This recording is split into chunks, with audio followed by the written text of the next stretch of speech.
હવામાન વિભાગની આગાહી વચ્ચે પાટણથી સમાચાર પ્રાપ્ત થઈ રહ્યા છે। પાટણના સંખેશ્વર તાલુકામાં વરસાદ વરસ્યો।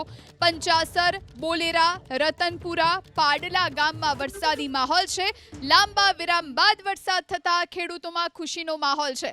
મહત્વનું છે, ઉત્તર ગુજરાતમાં વરસાદની ઘટ છે અને ત્યાંના ખેડૂતો કાગડોળે રાહ જોઈ રહ્યા છે કે હવે મેઘરાજા મહેરબાની કરે। અને હવામાનની આગાહી વચ્ચે પાટણના ગ્રામ્ય વિસ્તારમાં વરસાદી માહોલ છવાયો છે। અચાનકથી વાતાવરણમાં પલટો આવ્યો। કાળા ડિબાંગ વાદળો છવાયા બાદ સાંજ થતા વરસાદ વરસી રહ્યો છે।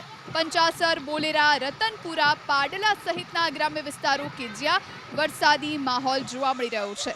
સંવાદદાતા એજાઝ મંસૂરી ફોન લાઈન પર જોડાયા છે। એજાઝ, લાંબા વિરામ બાદ વરસાદી માહોલ છે, ખેડૂતો ખુશ થયા છે। કયા કયા ગામોમાં વરસાદ, શું સ્થિતિ?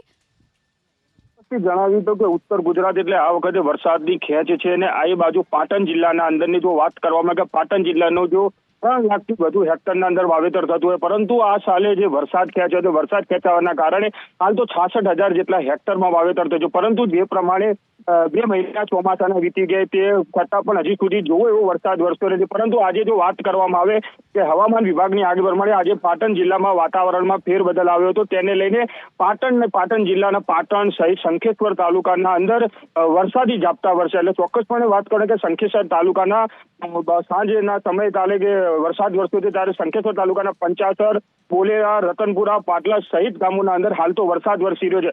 પરંતુ જે પ્રમાણે વાત કરવામાં આવે કે જે રીતના પાટણ જિલ્લાના ખેડૂતોને જે રીતની વરસાદની જરૂર છે તે પ્રમાણનો વરસાદ નથી, તેને લઈને ખેડૂતો પણ ક્યાંક ચિંતિત દેખાય છે। પરંતુ હાલ જે સામાન્ય વરસાદ વરસી રહ્યો છે તેને લઈને હાલ તો ખેડૂતોને ક્યાંક ને ક્યાંક ખુશી દેખાઈ રહી છે। જી આભાર એજાઝ, જોડાઈ તમામ જાણકારી આપવા માટે।